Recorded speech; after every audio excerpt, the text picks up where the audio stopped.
ain't shooting no video till I'm done smoking. Shazam! Blicky, blicky, blicky.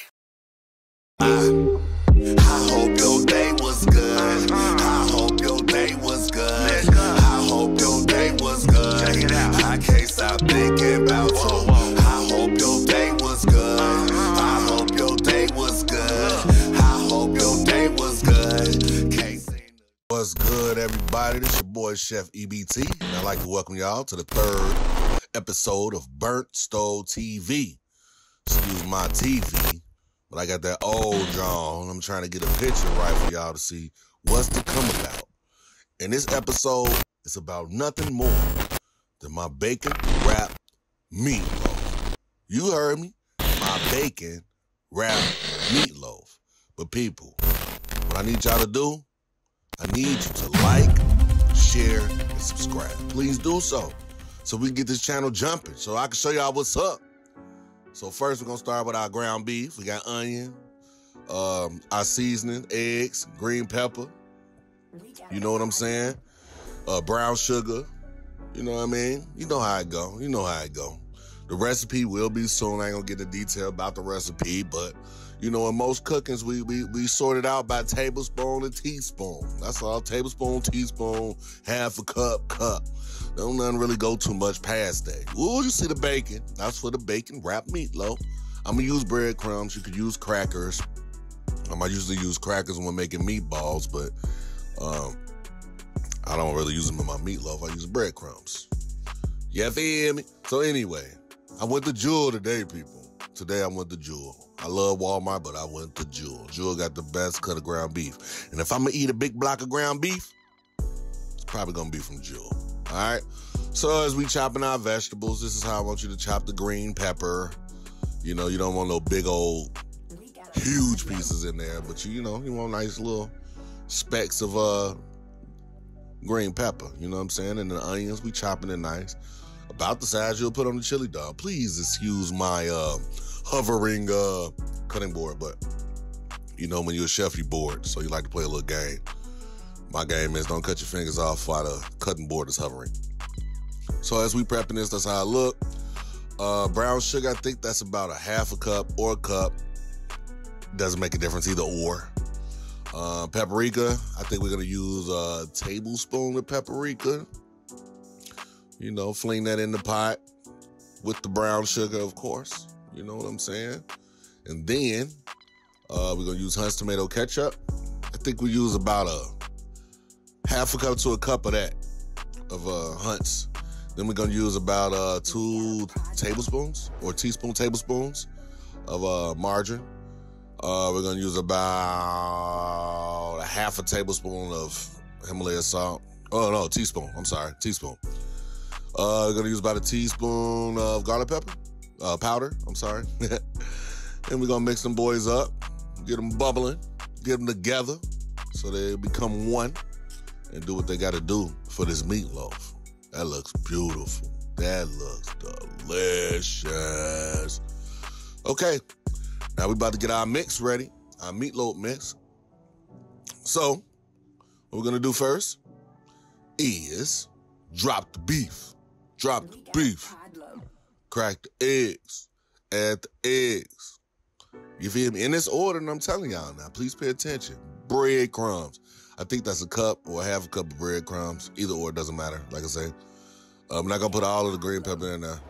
Not all of the onion either. It'll be just way too much. So just a couple little handfuls of each. Get that baby going. Wipe the hands off. We're going to use about a teaspoon of Worcestershire sauce. We're going to use about a teaspoon of sea salt. We're going to use about a teaspoon of black pepper. And we're going to mix that well, guys. I mean, mix it real good. Because you don't want one part of breadcrumb in the corners to be a chunk of breadcrumb. You know what I'm talking about? You want to mix it good. We're going to use about a teaspoon of Lori seasoning salt as we're going along with this. And we're going to mix it. And that's how that's going to be right there. You see it? That's how that's going to be. What it's meant to be is going to be, we're going to use this pan. You see the specs? In this pan, we ain't going to grease it. Bacon got grease to it. We're going to add the bacon. We're gonna do it in layers like this. One ear, another elephant ear. One ear, another elephant ear. Whatever that means. Whatever's easiest for y'all to remember. Just trying to come up with something for y'all to remember how this go. Trying to make it easier for the people that make it hard. Okay? You know what I'm saying about? So you get this bacon, you lay it on one side. It's almost like ears. Dog ears, elephant ears, hyena ears, whatever ears you want to think of. But I'm looking at it as Dumbo ears, the way they fold over. Anyway, so once we get those like that, we're going to hit the bottom with the sauce. Lubricate the bottom with the sauce. You hear me? Then we're going to add the beef. Add pressure to that beef, y'all. Add pressure to the beef. Make sure it fill in all the gaps. Then you hit it on the top with the sauce. Then you start crossing your bacon up. You want to cover all that meat. All those flavors going to fall in that meat. I'm telling you, y'all going to be amazed, man. So you just make it work how you work.